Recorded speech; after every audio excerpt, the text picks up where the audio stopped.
Good morning, students. So, today we will start the chapter number 6 from our book. Chapter's name is Weathering the Storm in Ersama.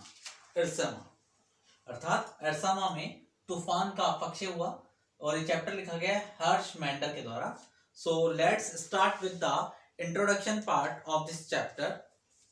So, Harsh Mander is an activist who works with survivors of mass violence and hunger, as well as homeless persons and street children.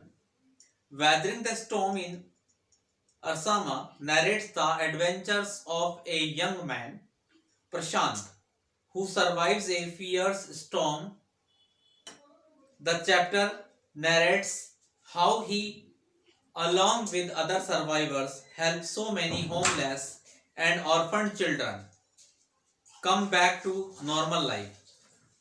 Prashant becomes a hero of people around him because he fills them with a zeal to live on.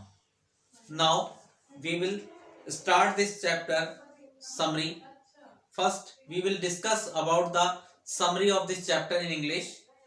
Prashant had gone to the coastal town of Arsama in Orissa to spend a day with his friends 7 years after his mother's demise. It was on that fateful day that the storm lashed in full fury with heavy wind and rain. Trees were uprooted and water entered neck deep inside the friend's house. For 2 days, everyone took refuge on the roof till the situation calmed down a bit. Two coconut trees had fallen on the roof, which saved them from starving.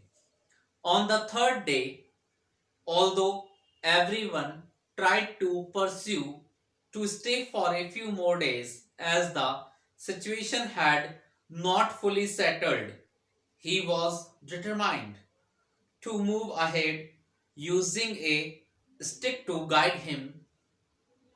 He waded his way through the water to his village 18 kilometers away. The stick helped him recognize the road and where the water was shallow.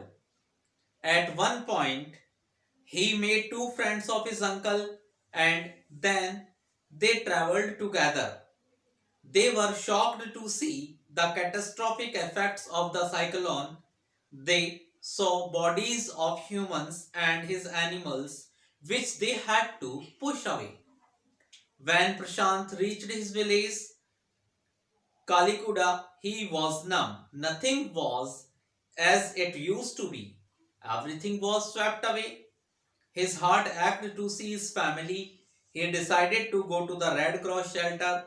It was a miracle that he found his extended family there. But the next morning, when he saw the situation, he decided to take charge. He organized a group of youth and elders who got rice from a merchant. Next, he organized another team to clean the shelter and to tend the wounded and injured. Then, on the fifth day, a military helicopter dropped some food parcels but did not return. A group collected empty utensils. They had made children lie down in the open with these utensils on their stomach. This was done to the signal the helicopters. This was quite successful as a helicopter would regularly drop food and other essentials. Prashant put together the orphans and the women looked after them. However, after a few weeks, Prashant noticed the women and orphans getting pressed. He persuaded the women to start working with an NGO and the children to organize cricket matches. The initial plan to the government was to institutionalize widows and orphans. However, the villagers decided to wrestle the orphans within the community, possibly with the widows. This had purposes ensuring that children receive the love that they deserved and avoiding the stigma and loneliness that plague the widows. अब हम इस कहानी का जो सारांश है एक बार हम हिंदी में इसे समझेंगे कि एरसामा में तूफान अपक्षय किस प्रकार से हुआ। प्रशांत अपनी मां की मृत्यु के 7 वर्ष बाद एक दिन अपने मित्र के साथ बिताने के लिए समुद्र तट पर स्थित एरसामा कस्बे में गया, जो कि उड़ीसा राज्य में है। वह एक बहुत दुर्भाग्यशाली दिन था जब तूफान तीव्र हवा और बरसात के साथ पूरे वेग से आया था। पेड़ जड़ से उखड़ गए थे और पानी मेरे मित्र के घर गर्दन की गहराई तक आ गया था। 2 दिन तक तूफान के थोड़ा शांत होने तक प्रत्येक ने छत पर शरण ली। छत पर नारियल के पेड़ गिर गए और जिन्होंने उन्हें भूखे मरने से बचा लिया था। तीसरे दिन यद्यपि प्रत्येक व्यक्ति ने प्रशांत से कुछ दिन और ठहर जाने का आग्रह किया, क्योंकि स्थिति में अभी सुधार नहीं आया था, लेकिन उसने आगे बढ़ने का निश्चय कर लिया था। छड़ी का उपयोग करते हुए बड़े परिश्रम से वह अपने 18 किलोमीटर दूर गांव पानी से होकर रास्ता बनाता चला गया। छड़ी में उसे सड़क के पहचानने में सहायता मिली जहां पानी गहरा नहीं था। एक सिरे पर उसने चाचा जी के उसे 2 मित्र मिले, फिर उन सभी ने मिलकर साथ यात्रा की। एक चक्रवाती तूफान द्वारा प्रभावित क्षेत्रों पर आई विनाश लीला को देखकर आश्चर्यचकित थे। उन्होंने मानव और जानवरों के शव देखे जिन्हें वे आगे ठेलते हुए आगे बढ़ गए। जब प्रशांत अपने गांव कालीकुड़ा पहुंचा तो वह एकदम स्थिर जड़वत रह गया। जो स्थिति अब है जो पूर्व में नहीं थी, वह सब कुछ बह चुका था। अपने परिवार को देखकर हृदय में टीस उठी। उसने शरण हेतु रेड क्रॉस शरण स्थल जाने का निश्चय किया। यह एक चमत्कार था कि उसका परिवार वहां कुशलता पूर्वक था, लेकिन अगली ही सुबह जब उसने स्थिति को देखा, उसने स्थिति को संभालने का निश्चय किया। उसने कुछ बड़े लोगों और युवाओं का एक संगठन बनाया जिन्होंने किसी व्यापारी से चावल लिया।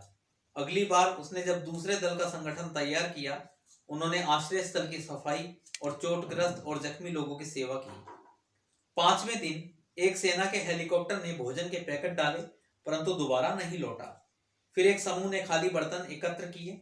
फिर उन्होंने बच्चों को खाली स्थान पर पेट पर बर्तन रखकर लेट जाने के लिए कहा। यह सब हेलीकॉप्टर के लिए एक संकेत था। यह सब सफल रहा क्योंकि हेलीकॉप्टर भोजन और अन्य सामग्री नियमित डाल जाता था। प्रशांत ने कुछ अनाथ व महिलाओं को साथ एकत्रित करके उनकी देखभाल की। तथापि कुछ सप्ताह बाद प्रशांत ने महिलाओं और अनाथों को हताश पाया। उन्होंने महिलाओं को गैर सरकारी संगठन, जिन्हें एनजीओ के नाम से जानते हैं, उनमें काम करने के लिए प्रेरित किया। बच्चों को क्रिकेट मैच आयोजित करने की प्रेरणा दी। प्रारंभिक तौर पर सरकार ने विधवा और अनाथों के लिए संस्थाएं चलाने की योजनाएं बनाई। फिर भी गांव वालों ने अनाथों को समुदाय के साथ जीवन जीने के लिए पुनः बसाने का निश्चय किया, विशेषकर विधवाओं के साथ। इससे उनके 2 उद्देश्य पूरे होंगे। बच्चों को प्यार मिल जाएगा जिसके वे योग्य हैं, साथ ही विधवा अपने अकेलेपन के कलंक से मुक्त हो जाएगी। And start. So this was the complete introduction and summary part of this chapter. In the next video we will discuss the text part and explanation part of this chapter. If you have any doubt or any confusion in this part, then you can contact me on my personal number. Till then, thank you very much.